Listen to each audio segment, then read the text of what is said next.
होली की आत्मा। बचपन से शहर में रहने वाला मनोज इस साल होली की छुट्टियों में अपने गांव दुर्गापुर वापस आता है, जहां उसे देख पूरा गांव खुशी से झूम उठता है। जब गया था तब इतना सा था और अब देखो कितना बड़ा हो गया है। हाँ सरपंच जी, जब मैं गया था तब आप भी बहुत जवान थे और अब देखो कितने बूढ़े हो गए हैं आप। चलो चलो बढ़िया है। बच्चा घर वापस आ गया। इसी खुशी में आज रात पार्टी होगी। क्या बात है, गांव में भी पार्टियां होने लगी। वैसे अगर पार्टी की बात है तो आज क्यों सीधा होली पार्टी करते हैं। होली पार्टी की बात सुन चहल पहल में अचानक सन्नाटा छा जाता है, जिसे देख मनोज को कुछ अजीब लगता है, लेकिन तभी सरपंच बात पलट देता है। अब बहुत देर हो गई, चलो सब अपने घर चलो, पार्टी के बारे में कल सोचेंगे। मनोज भी मम्मी पापा के साथ घर आ जाता है, पर होली पार्टी और उस पर पूरे गांव की खामोशी वाली बात अभी तक उसके जहन से निकलती नहीं। पापा, होली पार्टी की बात पर सब चुप क्यों हो गए थे। अरे होगी उनकी कोई अपनी बात। मुझे गांव की पंचायत ही थोड़ी पता है। थक गया हूँ, चलो सो जाते हैं, कल बात करते हैं। पापा की बात मानते हुए मनोज भी सोने चला जाता है। आज तो छुपा लिया, लेकिन हफ्ते बाद जब होली का दिन आएगा तब इसे कैसे रोकोगे। अगली सुबह सूरज के साथ ही मनोज भी गांव घूमने निकल जाता है, जिस पर रास्ते में उसे अपनी ही उम्र के कुछ लड़के भी मिलते हैं, जिनसे दोस्ती कर अब वो उनके साथ घूमने लगता है। इसी तरह कुछ दिन बीत जाते हैं और होली नजदीक आने लगती है। दोस्तों, होली में 4 दिन ही बचे हैं, पर गांव में उसकी कोई तैयारियां क्यों नहीं दिख रही। क्योंकि यहाँ होली नहीं मनाई जाती। अरे पर ऐसा क्यों। वो राजा भूषण। अरे तुम 4 दिन के लिए आए हो, क्या इतना सोच रहे हो। चलो कुछ खाने चलते हैं। इसी के साथ एक बार फिर होली की बात को टलते हुए देख मनोज को शक होने लगता है। वो घर पहुंचते ही इंटरनेट पर अपने गांव और राजा भूषण के बारे में जानकारी निकालने लगता है। क्या? मुझे आज तक ये नहीं पता था। ऐसा कैसे? किसी ने मुझे कुछ बताया क्यों नहीं? सारी जानकारी लेने के बाद मनोज गांव वालों या अपने मम्मी पापा से कुछ पूछे बिना खुद ही उसकी सच्चाई के बारे में छानबीन करने लगता है, जिसके चलते वो राजा भूषण की हवेली में पहुंचता है। वाह, क्या हवेली है यार। पर क्या यहाँ सच में कोई भूत है? हेलो भूत जी, कोई है क्या? हम इस साल गांव में होली सेलिब्रेट कर रहे हैं, क्या आप उस पर थोड़ा इंटरव्यू देंगे? मनोज के ऐसा बोलते ही गांव में तूफान उठ जाता है और हवेली में रखी सारी चीजें हिलने लगती है। एक अदृश्य शक्ति मनोज को धक्का देकर हवेली से बाहर निकाल दरवाजा बंद कर लेती है। ये सब देख मनोज हैरान रह जाता है। क्या अभी मुझे हवा ने धक्का देकर बाहर निकाल दिया? मेरे होते हुए इस गांव में कभी होली नहीं मन सकती, इसलिए दोबारा ऐसी कोशिश भी मत करना, अंजाम बुरा होगा। आवाज सुन मनोज हैरानी से इधर उधर देखने लगता है, पर उसे कोई दिखाई नहीं देता। वो गांव वापस आ जाता है, जहां तूफान की वजह से सब कुछ तहस महस हो चुका होता है। आखिर ये तूफान आया कैसे? ना ऐसा कोई मौसम था और ना ही हमने होली का त्योहार मनाने की बात की थी। सरपंच की बात पर कोई रिएक्शन दिए बिना मनोज चुपचाप अपने घर चला जाता है। इस तरह देखते ही देखते होली का दिन भी आ जाता है और मनोज रंग लेकर गांव में निकल जाता है, लेकिन गांव पूरी तरह खाली होता है। अरे त्योहार का दिन है, धूमधाम की जगह मातम क्यों मनाया हुआ है? मनोज की आवाज सुन सब अपने घर की खिड़कियां खोल के घर के अंदर से ही उसे वापस जाने के लिए कहने लगते हैं, पर वो किसी की नहीं सुनता। तुझे पहले भी समझाया था, अगर होली खेलने की कोशिश भी की तो अच्छा नहीं होगा। अरे बात मान लो बेटा, तुम्हें सच नहीं पता। मुझे सब पता है। सालों पहले इस राजा ने एक अंधविश्वास फैलाया और आप लोग आज तक उसे मानते आ रहे हो। अरे बेटा, जब तुम पैदा भी नहीं हुए थे उससे भी बहुत पहले से इस गांव पर होली का श्राप है। अगर गांव में होली का त्योहार मनाया जाता है तो प्रलय आना पक्की बात होती है। राजा भूषण इस सब में नहीं मानते थे और त्योहार मनाने लगे, जिसके चलते होली वाले ही दिन पहले उनके बेटे की और फिर उनकी मृत्यु हो गई। तभी से गांव की रक्षा के लिए उनकी आत्मा उस हवेली में रह रही है। सबकी बातें सुन मनोज उलझन में पड़ जाता है। सोचना भी मत मनोज, अगर तुमने इस परंपरा को तोड़ने की कोशिश भी की तो उसका परिणाम इस गांव और गांव के लोगों के लिए अच्छा नहीं होगा। मुझे भी यकीन नहीं हो रहा कि आप लोग एक बेतुकी बात को मानकर सालों से रंगों के त्योहार को मातम की तरह मनाते आ रहे हो। मनोज किसी की कोई बात ना मानते हुए पूरे गांव में रंग बिखेर देता है, जिसके तुरंत बाद वहां तूफान के साथ बिजलियां गरजने लगती है। अचानक मौसम में ऐसा बदलाव देख जहां मनोज कंफ्यूजन में आ जाता है, वहीं गांव वाले डर से सहम जाते हैं।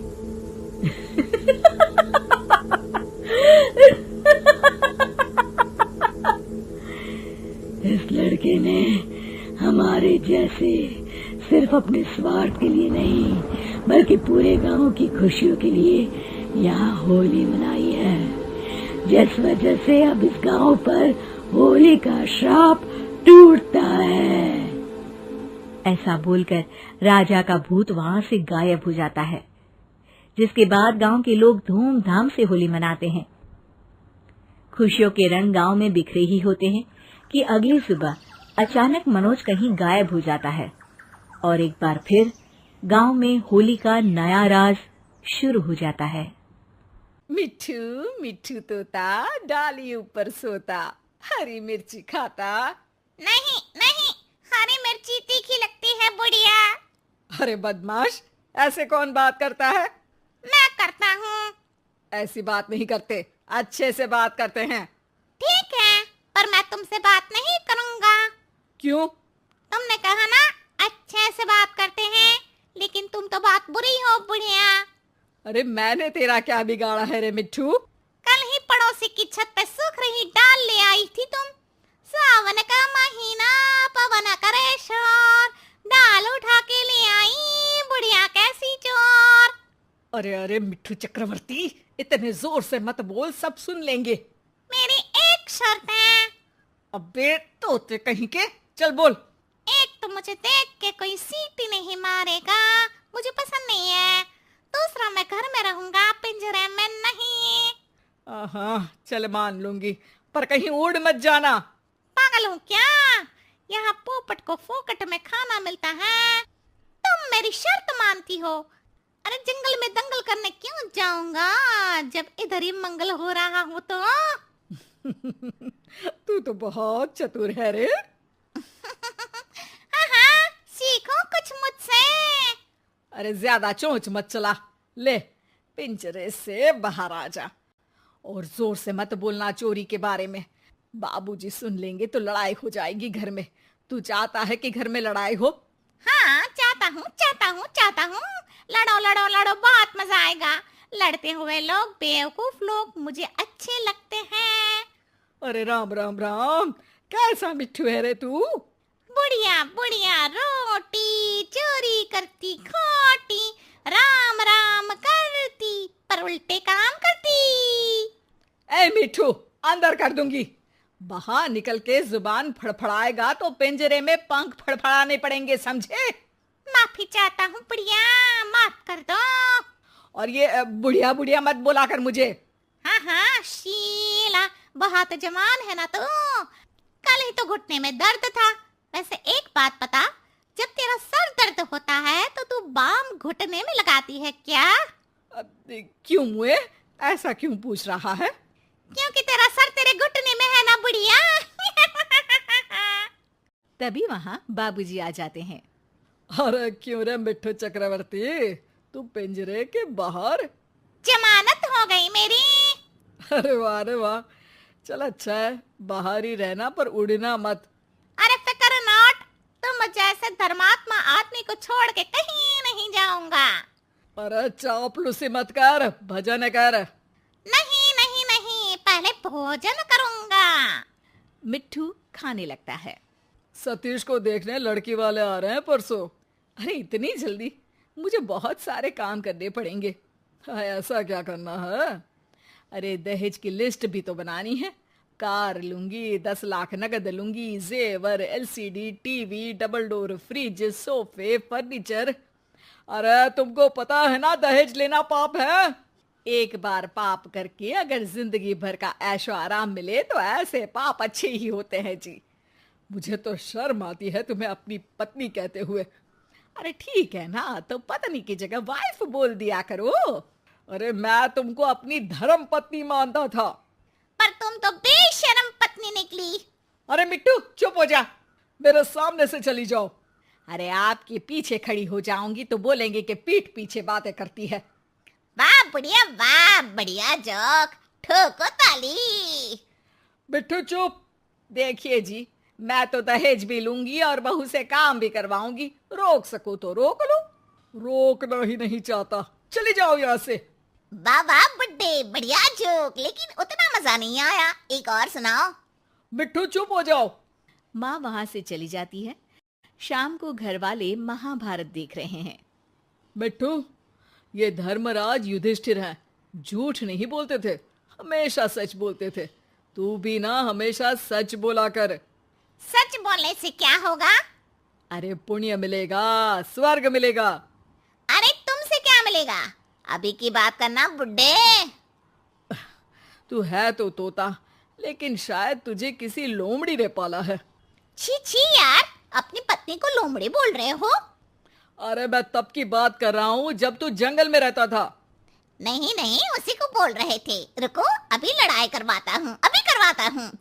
अरे ओ तोते, अच्छा ये ले, ये टॉफी ले ले और अच्छी और सच्ची बात किया कर। रोज टॉफी मिलेगी, ठीक है? पक्का? हाँ हाँ पक्का। 2 दिन बाद घर पे सतीश को देखने लड़की वाले आते हैं। हाँ जी, कितने लोग हैं घर में? मैं सतीश और सतीश के बाबूजी। हाँ हाँ बढ़िया, कर दे पराया मुझे, मैं भी तो इस घर का हूँ ना। अरे हाँ, ये है मिट्टू चक्रवर्ती। अरे वाह, कितना प्यारा पैरट है। ये पैरट क्या होता है? मिट्टू को इंग्लिश में पैरट कहते हैं। ये सतीश तो मुझे इंग्लिश में इडियट ही कहता है। सतीश को इंग्लिश नहीं आती, इंग्लिश नहीं आती। देख बुढ़िया, तेरा पैसा डुबा रहा है तेरा बेटा। बिट्टू, हम बात कर ले या तू ही करेगा? अरे चुप भी रहना थोड़ी देर। हमें तो लड़की पसंद है जी, सतीश को भी पसंद है। लड़की से भी पूछ लो एक बार, उसको तुम पसंद हो या नहीं? अरे चुप कर मुँह, बना दूंगी एक। क्या? अब टॉफी टॉफी दूंगी। ये खाओ और चुप रह। सच की आवाज दबाने के लिए रिश्वत दी जा रही है। तुम्हें क्या लगता है एक टॉफी से तुम मुझे खरीद लोगी? 2 टॉफी लूंगा। बहन जी, आपकी कोई मांग हो तो? अरे माँ जी, मांग तो लड़की की रहती है ना, जो लड़का भरता है। अरे सतीश बेटा, तू रहने दे। नहीं नहीं नहीं, मांग तो नहीं है, पर क्या बहन जी? पर क्या? पर पर क्या बोलिए ना। पर दहेज लूंगी, दहेज लूंगी। अरे चुप मिट्टू, वरना आज ही जंगल में छोड़ आऊंगा। अरे कल तो युधिष्ठिर बनने का, सच बोलने का बोल रहे थे। आपकी टॉफी खाई है, झूठ नहीं बोलूंगा। अरे बेटा मिट्टू, देखिए देखिए, बुढ़िया को कार चाहिए, क्योंकि सतीश की हैसियत नहीं है खरीदने की। बुढ़िया को डबल डोर फ्रिज चाहिए, 10 लाख रुपया भी चाहिए, क्योंकि जैसे बेबी को बेस पसंद है, वैसे ही बुढ़िया को कैश पसंद है, फ्री फुकट का ऐश पसंद है। मिट्टू अब तो तेरी खैर नहीं है। बुढ़िया, तेरे हाथ नहीं पहुंचेंगे। ज्यादा नाटक किए तो छत पे से जो चोरी की थी वो भी बता दूंगा। चोरी? हाँ हाँ, पड़ोसियों की दाल चुरा लेती है और पकाते वक्त शिकायत भी करती है कि कैसी सस्ती दाल खाते हैं पड़ोसी। और पता है अब तक इस घर में काम वाली बाई क्यों नहीं आई? क्यों नहीं आई? क्योंकि तुम्हारा इंतजार था। मिट्ठू की बात सुन के लड़की वाले वहां से चले जाते हैं। अरे क्या बिगाड़ा था रे हमने तेरा। एक तो तुझे पाला, खाना खिलाया, तेरी हर शर्त मानी, फिर भी तूने हमारा काम बिगाड़ा। सच बोलना चाहिए बुढ़िया, बाबूजी ने कहा था। अरे ठीक ही तो है, लड़की को झूठ बोल के इस घर में ले आते तो पाप ही लगता ना। शाबाश मिठू, चाहे खुद का नुकसान हो रहा हो पर हमेशा सच बोलना चाहिए। अरे चल चल बुड्ढे, अपने बाप को मत सिखा। तुझे सच बोलना तो सिखा दिया, अब तेरी बदतमीजी भी छुड़वानी पड़ेगी मुझे। चलो मैंने सच बोला, अब तुम अपना वादा भी निभाओ। टॉफी कहाँ है मेरी? बाबूजी मिट्ठू को टॉफी देते हैं। टॉफी खाते हुए मिट्ठू बोलता है, मिट्ठू मिट्ठू तोता मीठी टॉफी खाता, किसी से नहीं डरता